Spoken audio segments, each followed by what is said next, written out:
How to apply a formula to an entire column in Google Sheets.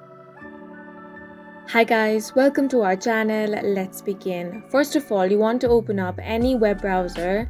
Now head over to docs.google.com/spreadsheets.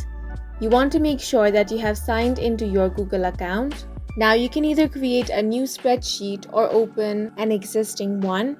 I have opened a new one. Now I'm going to insert some dummy data for this video. Now if you want to apply a formula to an entire column in Google Sheets, you first of all want to enter the formula in the first cell. I'm going to add the numbers from column A and column B.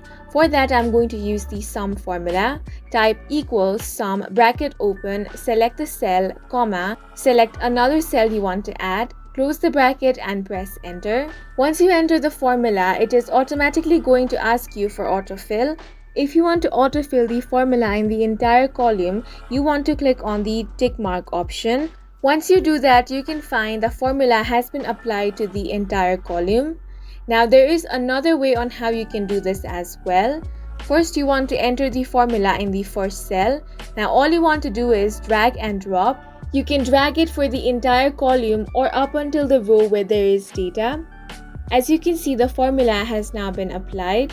If you drag it further down where there is no data in column A or B, it's going to show as 0. However, when you enter data on column A or column B, the result can be seen over here. And this is how you can add a formula to an entire column in Google Sheets, and that's it for this video. If you found it helpful, please make sure to hit the like button and subscribe for more videos like this.